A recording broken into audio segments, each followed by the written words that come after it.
Paano nagbago ang buhay mo pagkatapos nitong Physical Asia?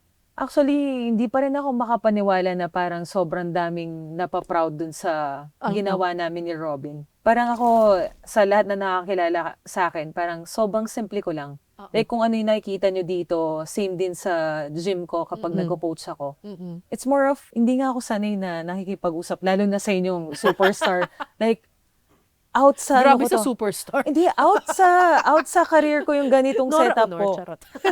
So parang ako, since alam ko na parang yun yung pinagdadasal ko na kay Lord na maging inspiration sa lahat ng tao, eto na yung way na i-give back ko kay Lord. Na parang to share my experiences, yung mga naranasan ko. Yes. Na He was there for me.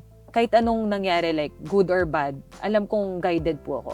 Yun ang maganda sa mga Pilipino eh. Yes Yung po. may faith. Yes po, Diba? yun talaga. Yung may faith at may matatag na puso. Yes. Never say die kahit underdog ka. Tama, yun po talaga. Diba? Yes Yun ang turo sa atin. Yes Diba? Pero ever since ba athlete ka na?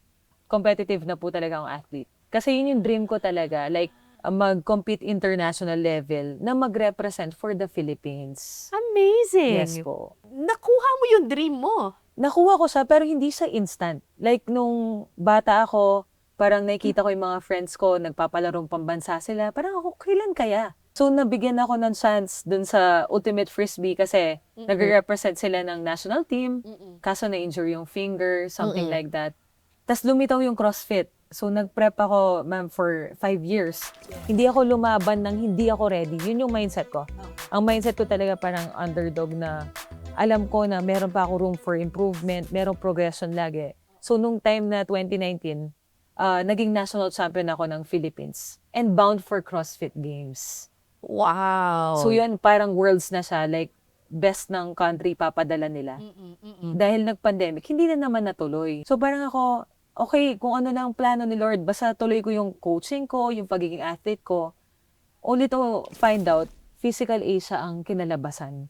Na hindi ko in-expect. Yan. Pero, correct me if I'm wrong, you're number 2 in the Philippines pagdating sa CrossFit?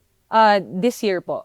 Yes This po. year. Pero before, nag-national champion na ako. Before that, ikaw ang number 1. Yes po. Oo, tapos number 2 ang rank mo ngayon. Yes po. Pero pwede ka pang lumaban Pwede pa to po. regain that Yes number po. 1 spot. Yes po.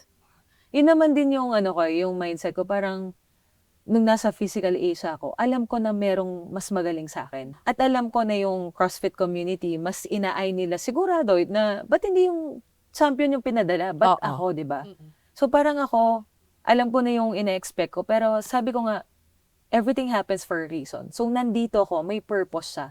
And yun nangyari po na death match, I know na maraming na-move or na-inspire na tao with that. Maging national champion ka man or hindi, alam mo na meron kang matatouch na puso na tao once na napanood nila yon.